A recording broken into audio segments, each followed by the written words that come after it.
This episode is sponsored by BetterHelp. As the days get shorter and colder, it can really take a toll on how we feel. Maybe that means calling your grandma, writing a letter to your friend, finally grabbing lunch with someone you haven't seen in a while.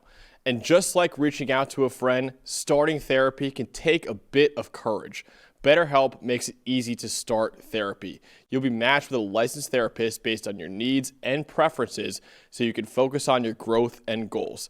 Not happy with your match? You can switch therapists anytime with no hassle.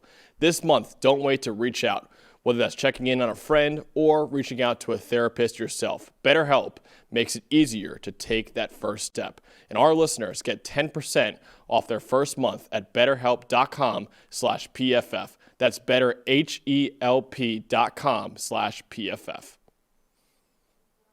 The New Orleans Saints traveling to Carolina to take on the Carolina Panthers here. 5-4 Carolina Panthers. Don't you forget it, Dalton. You want to start talking about the Panthers? You want to talk about the Saints? Trevor, you know I would never forget about a Carolina Panthers team with a winning record. We would never.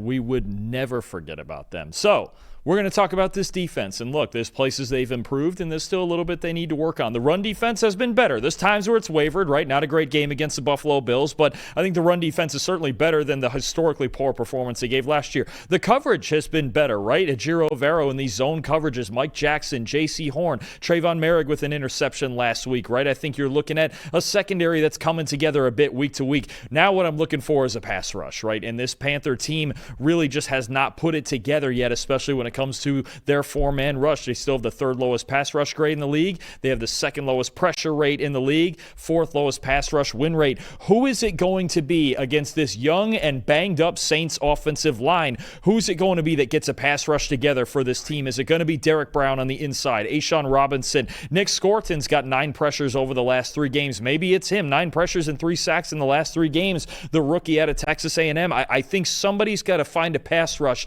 for the Panthers in this game. They got a really good opportunity to do so. And small sample, but Tyler Shuck only a 27.5 passing grade under pressure this year. Now, that is a small sample, but that was always kind of the criticism of him coming out of Louisville and playing at Texas Tech before that was under pressure. This guy doesn't make nearly as good of decisions as he does when he's clean. He doesn't have a whole lot of answers outside the pocket. So I think the Panthers getting pressure on Tyler Shuck in this game. Shuck, it was really hard to judge him last week against the Rams because he was never on the field. But I think if you can rattle him in the pocket, you're at a big advantage. The Panthers have to find a way to do that, whether it's Derek Brown and the veterans on the inside or some of those young kids off the edge. You know, when you look at the Panthers, this is a team that, especially on the offensive side of the ball, because I'm moving to the offensive side for them now. It's been very up and down with passing, certainly with Bryce playing a little bit banged up. I mean, last week they got the victory, but Bryce was not very explosive. He struggled. I think you could tell that he's playing through some pain there. So I don't really know what to expect of the passing game because I don't know how much better Bryce is going to look. He clearly was good enough for them to get a win last week, but he wasn't really the reason why they won. It's the run game, right? I mean, specifically Rico Dowdle. The offensive line, I got to give them their kudos too. They got guys banged up. They got guys in and out of the lineup. They just continue to play very, very well as a unit no matter who is in there along the offensive line. But Rico Dowdle, since week 5, Dalton, most carries in the NFL, most rushing yards in the NFL, most missed tackles forced in the NFL, most yards after contact, and he is second in total first downs gained on the ground behind only Jonathan Taylor. Rico Dowdle's been fantastic, and I think there's reason to believe that he could also have a good game this game.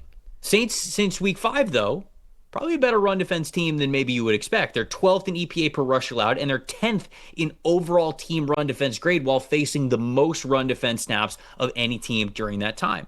All of that to say, I kind of get the vibe that it's going to be a big Chuba Hubbard day.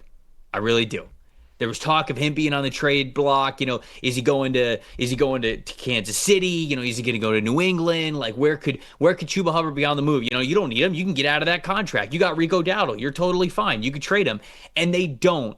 And I think that they're going to make a statement. Like, I don't think, for as much as head coaches and teams go, we don't listen to that crap from outside of the building, they hear it. It would almost be impossible to not. And so I got a feeling that there's a little bit something extra in Chuba Hubbard this week. I think that there's a little bit something extra in the game plan, and I think there's a little bit more of a motivation from Dave Canales, from Bryce Young, from the offensive line, from everybody to say, hey, you're our guy. And Chuba Hubbard has not had more than, I think it's 73 yards was the most that he has had in a single game this season. He's only rushed for more than 50 yards twice all year. 17 yards last week and 34 yards the previous week. 31 if you want to go back to the last 3 games they played. So it's been a quiet season for him, but now he's back from that injury. And I really do think that they are going to make it a statement for him to get involved, and we're going to see the best Chuba Hubbard game that we have seen yet this year from him. I think it's close. It's a divisional game. It typically is. 23-20 is what I'm going with here as the final score here, but I think the Panthers win this one. I have Carolina as well. I think this Saints team, they just don't travel on the road very well, and I do think when you have some of those, the X factors I keep talking about for the Panthers any given week are their run defense, and then the play of Bryce Young, obviously. Wasn't great last week against the Packers, got away with it, made throws when he needed to, and they wound up winning a game, a big road game against a very good team. I think the Panthers get out of here 6-4 as well, and what a story we would have if they're 6-4 going down into the stretch here. Panthers 24, Saints 17. Whew.